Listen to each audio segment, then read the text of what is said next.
In 1853, dark silhouettes appeared on the horizon. Massive warships, belching smoke, moving without wind, cut through Japanese waters with unnatural precision. To the people watching from the shore, this was not just a foreign arrival. It was a glimpse into a different world. Before Japan chose to change, it was forced to confront something it had never seen before. A world powered by machines, not tradition. These were American ships, led by Commodore Matthew Perry. And they did not come as visitors. They came with a message backed by force. Open your nation, or face the consequences. For over 2 centuries, Japan had remained closed by choice. But in that moment, standing before steam-powered warships and modern weapons, one truth became impossible to ignore. Isolation was no longer protection. It was vulnerability. What Japan saw that day did not just challenge its defenses. It challenged its entire way of life.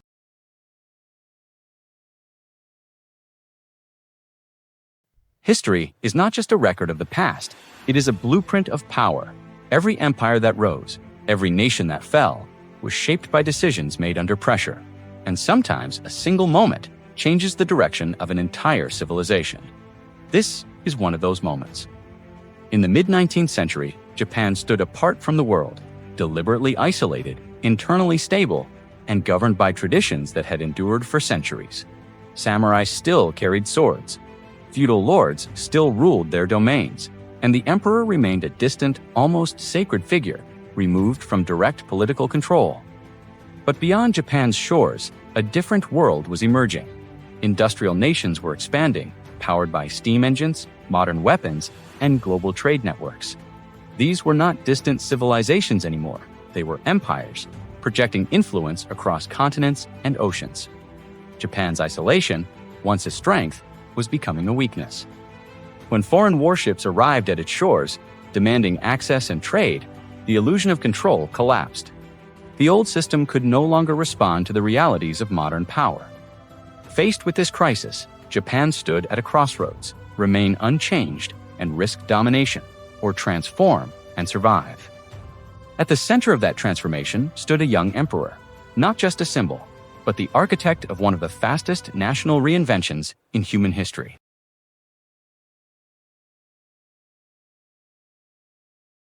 For more than 2 centuries, Japan enforced a policy of near-total isolation. Foreign influence was tightly controlled. Trade was limited. Movement in and out of the country was restricted.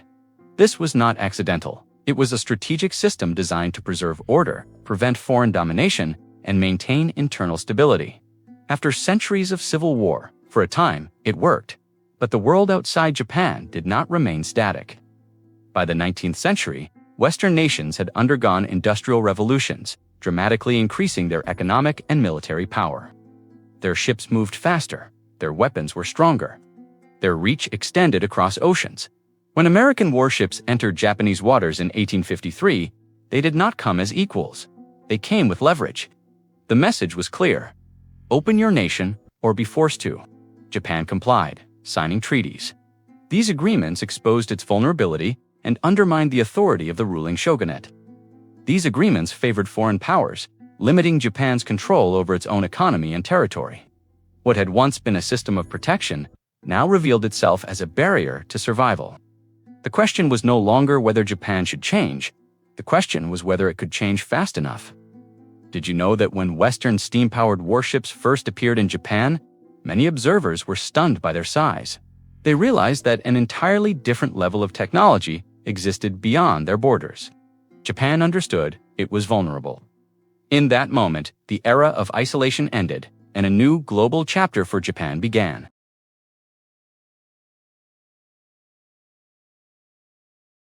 The collapse of confidence in the old system did not lead to reform.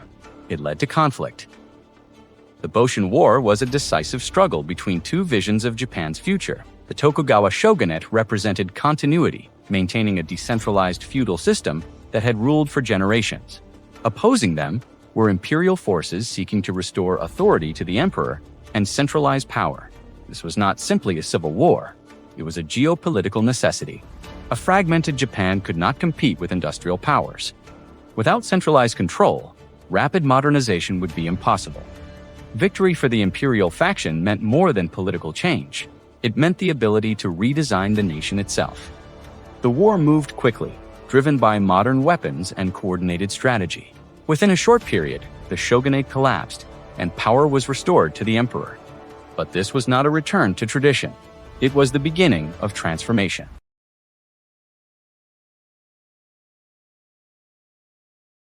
With power consolidated, the new leadership faced an unavoidable reality. The old system had to be dismantled. Feudal domains were abolished. Regional rulers lost autonomy. Authorities shifted to a centralized government capable of making decisions at a national scale. But the most difficult transformation involved the samurai. For centuries, they defined Japanese society as warriors and symbols of status. In a modernizing state, their role no longer aligned with national priorities. Gradually, their privileges were removed. Financial stipends ended. Public display of swords was restricted. Social hierarchy began to shift. This transition was risky. Displacing a powerful class could destabilize the entire nation, and in some cases, resistance did emerge.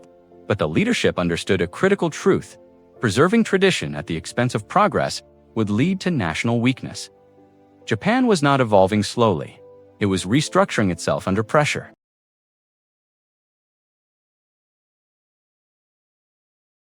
Rather than resisting foreign influence, Japan chose a different path. Study it, understand it, apply it.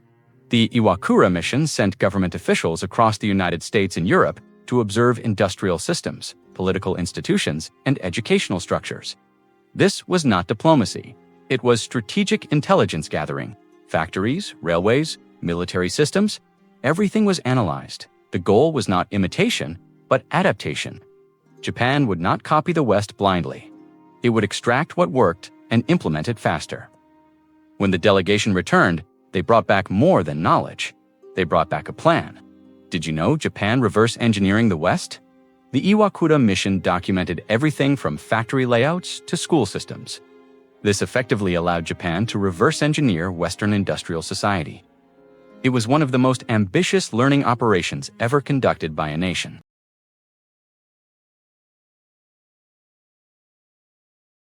By the early years of the Meiji government, Japan was no longer debating whether to modernize. It was executing it with urgency. What made this transformation extraordinary was not just its speed, but its coordination. Industrialization in Europe had unfolded over generations, shaped by gradual innovation and economic evolution. In Japan, it became a centralized national project.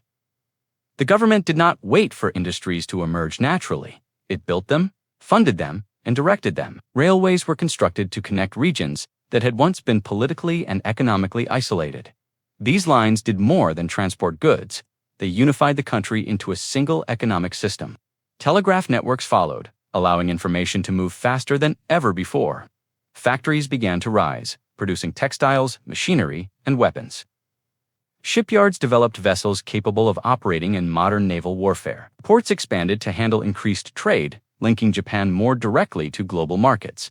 But this transformation required more than infrastructure. It required discipline, planning, and a willingness to impose change on a society. Taxes were restructured to fund development. Land reforms redefined ownership and productivity. The government actively guided which industries would grow and where resources would be allocated. This was not free market growth. It was strategic acceleration. Japan understood that time was not on its side. Every year of delay widened the gap between itself and the industrial powers it now had to compete with. So it did what few nations had ever attempted. It compressed time.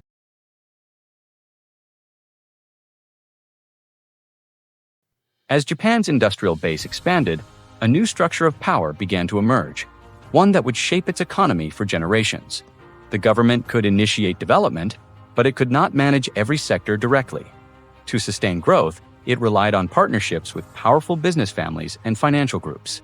These organizations, later known as zaibatsu, became the engines of Japan's economic expansion.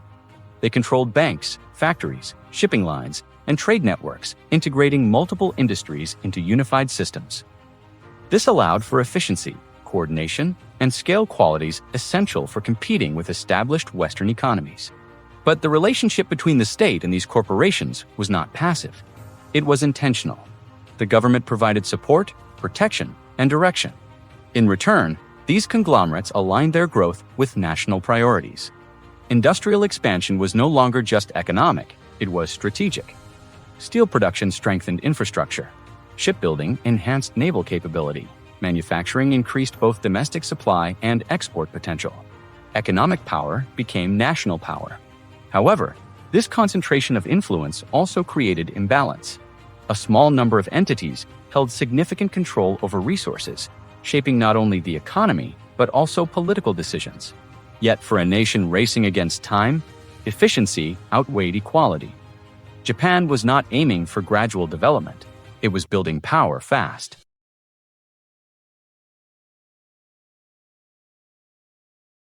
Economic transformation alone was not enough to sustain Japan's rise. The nation needed a population capable of supporting its new direction. This required a fundamental restructuring of society. Under the feudal system, identity and opportunity were determined by birth. Roles were inherited, and mobility was limited. But industrialization demanded something different: skills, education, and adaptability. The Meiji government responded by introducing compulsory education. Schools were established across the country, teaching not only literacy but also mathematics, science, and practical knowledge. Universities began training engineers, administrators, and military officers, individuals who would operate the machinery of a modern state. Knowledge became a national resource. At the same time, the military underwent a profound transformation. The traditional samurai-based system was replaced with universal conscription.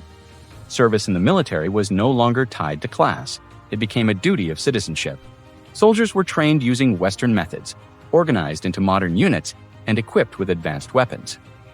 This shift carried deep social implications. It redefined loyalty not to a class or region, but to the nation itself. Japan was no longer a collection of domains. It was becoming a unified state, bound by shared purpose and centralized authority.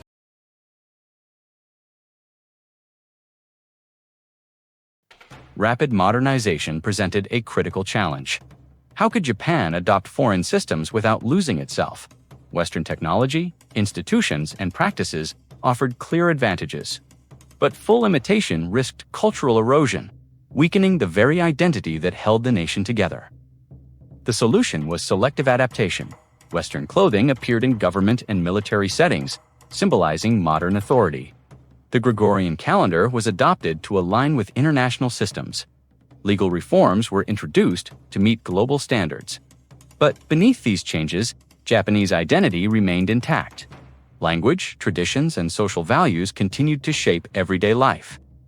The emperor remained a central symbol of unity, providing continuity amid transformation. This balance was not accidental. It was strategic. Japan understood that strength required both adaptation and cohesion. Without modernization, it would fall behind. Without identity, it would lose direction. By maintaining this balance, Japan achieved something rare. It changed rapidly, without losing itself completely.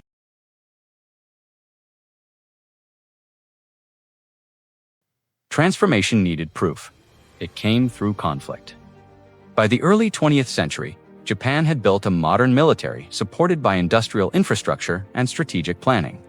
But its capabilities had not yet been tested against a major global power.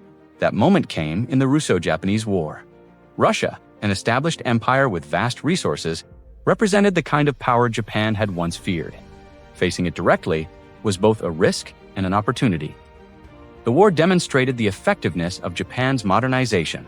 Its navy, built through years of investment, engaged and defeated Russian fleets.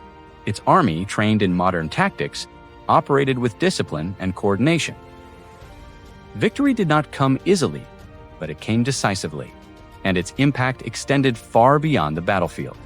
For the first time in the modern era, a non-Western nation defeated a European power in a major conflict. This was more than a military success. It was a global statement. Power was no longer exclusive.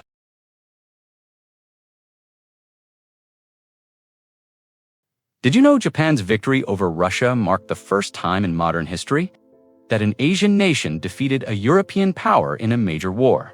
It forced the world to reconsider the global balance of power. After its victory, Japan's position in the global system changed fundamentally. No longer seen as a peripheral or vulnerable nation, it emerged as a recognized power capable of influencing regional dynamics. Its industrial base, military strength, and centralized governance allowed it to engage with other nations on more equal terms. Alliances shifted, perceptions changed, opportunities expanded. Japan began to participate in international affairs, not as an observer, but as an actor with its own strategic interests. This transformation had long-term consequences. It altered the balance of power in East Asia. It introduced a new model of development, one that demonstrated how a nation could modernize rapidly without being colonized, but it also set the stage for future tensions. With power came ambition, and with ambition came new challenges.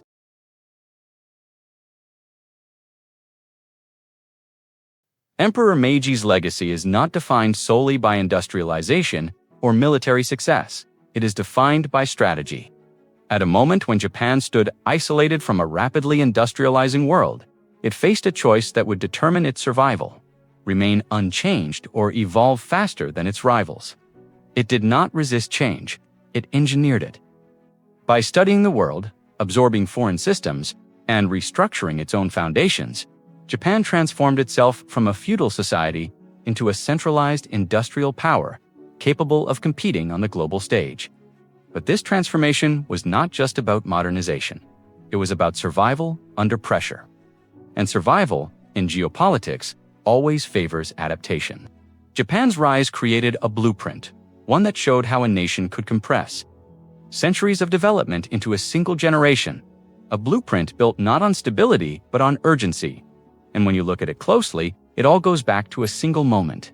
A moment when Japan stood between two futures: remain unchanged or change everything. And sometimes a single moment can change the direction of an entire civilization. This is one of those moments. And yet, everything that followed, every reform, every factory, every victory, can be traced back to a single moment. A horizon, dark silhouettes, warships that moved without wind. The day Japan realized the world had already changed, and that survival meant changing with it. Because before Japan became a global power, it first stood still. Watching the future arrive on its shores, history doesn't just live in the past, it shapes the world we're living in today. If this story changed the way you see power, strategy, and transformation, then you're exactly the kind of viewer this channel is built for. Because here, we don't just tell history. We break down the moments that reshape civilizations and explain why they still matter today. So if you want to understand the forces behind empires, conflicts, and global power shifts, subscribe and be part of the next story. Because the next turning point is already waiting.